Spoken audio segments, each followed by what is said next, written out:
지금 이스라엘 백성들은 어마어마한 사울의 병력과 마주하고 있습니다. 이 전쟁을 어떻게 치러야 할지 막막하던 차에 어제 사울은 사무엘의 그 이야기를, 특별히 하나님께서 주신 그 말씀을 기다리지 못하고 백성들은 흩어지고 사무엘은 오지 않고, 그리고 눈앞에는 어마어마한 블레셋 병력들이 있는 것을 보고 그가 번제와 화목제를 드립니다. 사무엘이 와서 그 부분에 대해서 지적을 하지요. 그리고 이제 오늘 장면으로 넘어오는데요.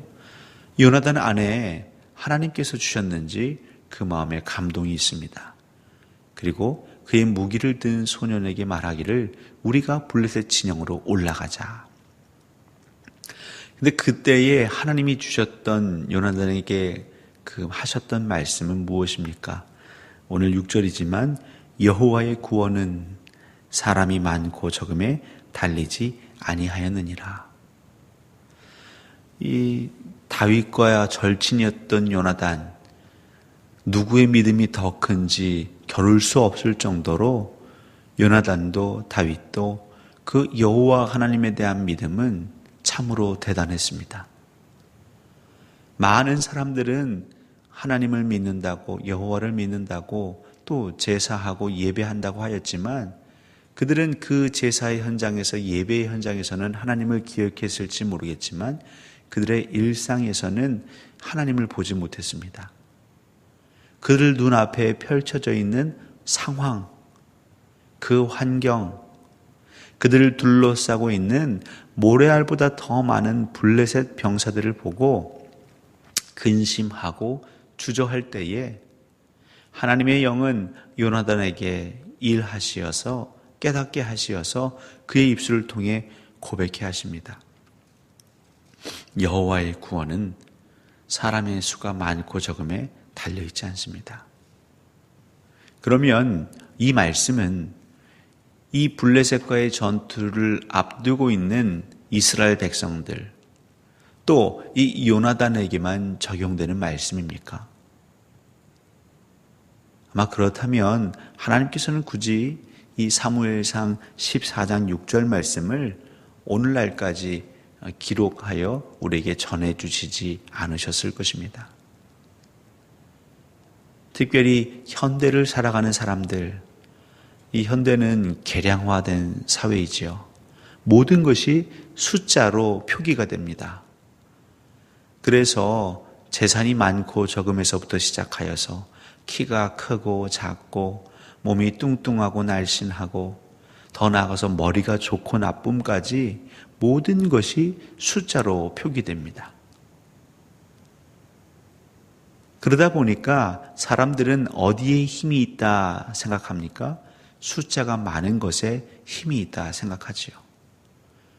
상대적으로는 이 숫자가 빈약하고 없으면 마음이 약해지고 주저하게 되고 망설이게 됩니다. 그럼에도 불구하고 하나님 우리에게 말씀하시는 것은 믿음의 사람들에게 주시는 귀한 도전은 여호와 하나님의 구원은, 여호와 하나님의 역사는, 여호와 하나님의 일하심은 사람의 수에 많고 적음에 달려있지 않다는 것입니다. 오늘 이후의 본문에서는 그 블레셋 진영에 이 요나단과 그 무기를 든 자 두 사람이 가서 그 진영을 혼동케 합니다. 그리고 그 현장에 이제 하나님이 임하시지요. 오늘 우리 교회를 든든히 세워가고 하나님이 기뻐하시는 공동체로 정말 이끌어가는 그 놀라운 역사는 사람의 많고 적음에 달린 것이 아니요, 정말 여호와 하나님에 대한 분명한 믿음, 신앙을 가진 한두 사람이면 충분하다는 얘기죠. 근데 새벽마다 연휴든 상관없이 나와서 기도하시는 분들이 이리도 많으신데요. 저희는 걱정할 필요가 없는 것이죠. 분명한 것은 우리가 매번 하나님의 구원, 여호와의 그 광대하심, 권능의 손, 그 펴신 팔로 우리를 건지시면, 다스리시면 저희가 염려 없습니다라는 그 믿음만을 지키면 될 것입니다. 근데 저희가 어제 저녁에도 잠시 나눴지만 이 믿음은 혼자 지키기가 쉽지 않습니다. 한 번, 두 번은 내가 은혜로 설지 모르겠지만 항상 그 믿음으로 여호와의 구원은 사람의 많고 적음에 달려있지 않습니다라는 것을 항상 고백하며 살기는 쉽지 않습니다. 오늘 본문에서 무엇을 보고 있습니까? 6절에서 그렇게 요나단이 고백하자 7절에 바로 화답하는 자가 있습니다. 그의 이름은 나오지 않습니다. 역시 무명인입니다. 단지 그의 역할은 무기를 든 자라고만 표현되어 있습니다. 근데 그가 뭐라고 말하고 있냐면요, 당신의 마음에 있는 대로 다 행하여 앞서가소서. 내가 당신과 마음을 같이 하여 따르리이다.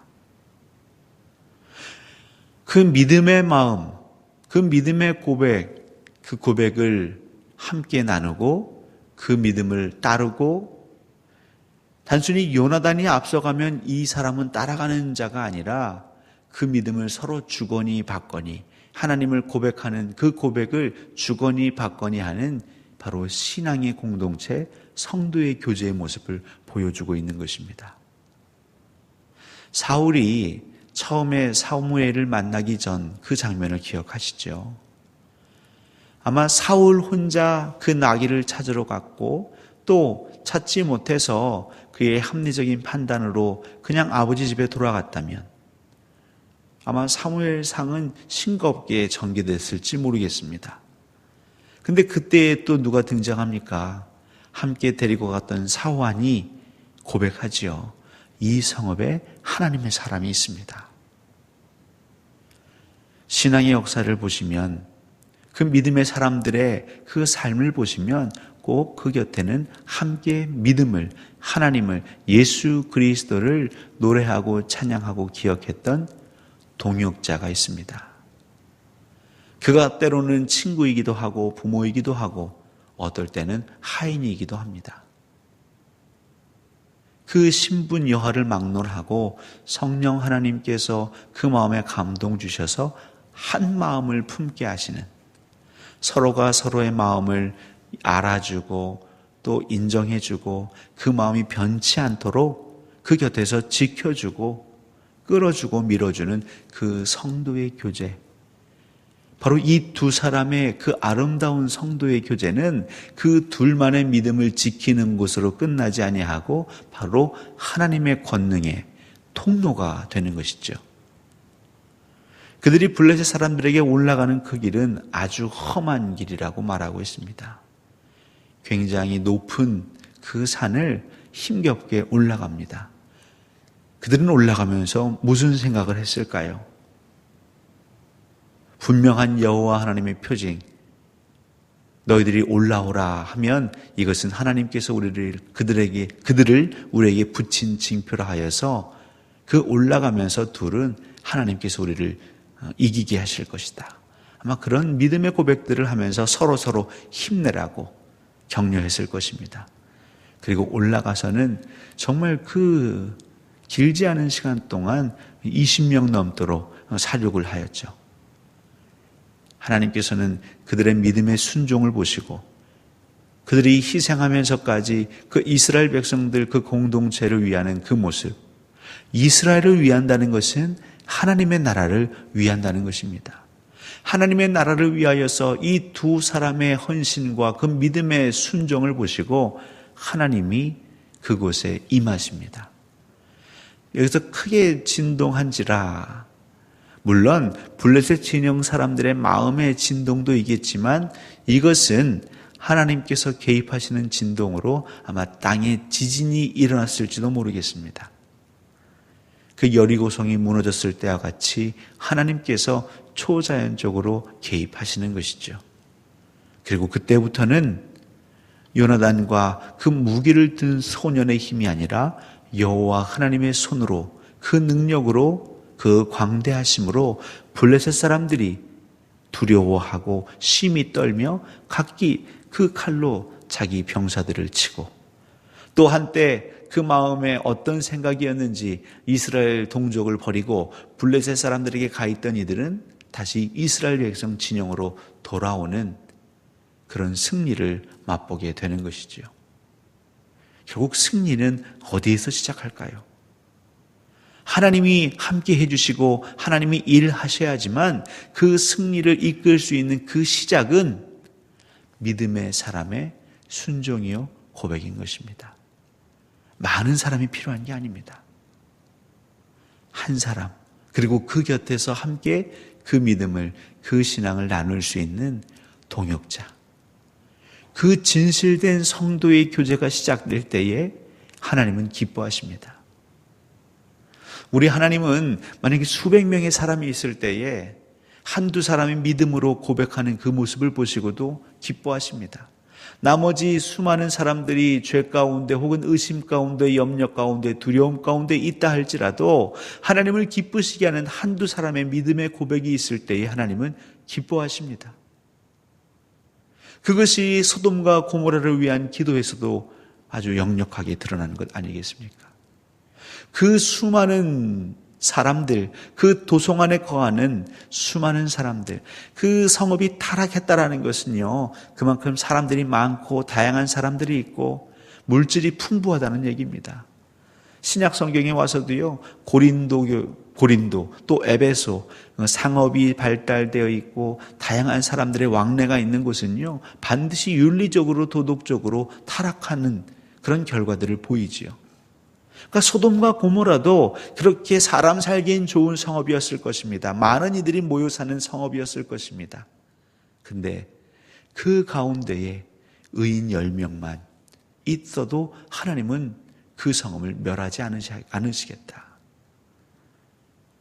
항상 저희가 그 본문을 읽을 때마다 좀 더 아브라함이 담대함을 가지고 하나님께 꾸지람 얻더라도 더 협상을 해서 아마 의인 1명 구했더라도 하나님이 듣지 않으셨을까요? 분명한 것은 하나님은 믿음의 사람들을 찾으십니다. 우리 광주동산교회에 누가 신앙생활 못하고 엉터리로 하는 건 물론 우리의 관심사입니다. 왜냐하면 그의 신앙이 장성한 분량에 이르기까지 우리가 곁에서 함께 해야 하기 때문이죠. 하지만 더 중요한 것은 바로 저와 여러분, 우리 스스로가 믿음의 사람이 되어야 합니다. 그리고 믿음으로 살려고 하는 사람을 찾아가 격려하고 그 믿음을 정말 잘 지킬 수 있도록 우리가 주 안에서 교제하는 것. 바로 그럴 때에 하나님은 기뻐하시고 하나님의 역사는 일어나는 것이죠. 물론 뒤에 이제 사울의 맹세, 이런 내용이 나오지만 오늘은 이 부분을 좀 묵상하고자 합니다. 사랑하는 성도 여러분, 하나님의 나라는, 하나님의 일하심은, 하나님의 구원은, 하나님의 기적은 사람의 수에 많고 적음, 숫자에 달린 것이 아닙니다. 바로 순결한 믿음에 달려있는 것이죠. 서로 믿음의 동역자가 되어주십시오. 누군가 믿음을 고백한다면 그 믿음대로 될 것입니다. 저 역시 하나님을 향하여 또 그 믿음의 고백을 뒤따라 가겠습니다. 외롭지 않은 그 신앙의 여정, 이 광주동산교회에서 이렇게 아름다운 믿음의 동역자와 함께 하나님의 나라를 향해 걸어간다면 이것보다 더 기쁨이 어디 있겠습니까? 오늘 이 새벽에 기도하실 때 하나님, 먼저는 제 안에 하나님의 영으로 충만하여서 하나님의 그 능력에 저희들이 흠뻑 젖게 하옵소서. 눈에 보여지는 그 많고 적음이 우리를 근심케 하는 것이 아니라 그냥 여호와 한 분이면 족합니다. 예수 그리스도 한 분이면 저는 만족합니다. 더 나아가 이것을 고백할 수 있는 정말 하나밖에 없는, 둘도 없는 믿음의 동역자들이 우리 가운데 넘쳐나게 하옵소서. 그런 성도의 교제가 넘쳐나는 그런 광주 동산교회, 그래서 이 교회를 통하여 우리 주위를 둘러싸고 있는 그 모래알 같은 수많은 원수 마귀들, 이 세상을 대적하며 하나님의 나라를, 그 통치를 이끌어내는 정말 복된 교회, 하나님의 사명을 끝까지 감당하게 하옵소서. 이 기도로 오늘 이 새벽을 깨우시고 또 오늘 하루를 주님의 은혜와 동행하시기를 우리 주님의 이름으로 간절히 소원합니다.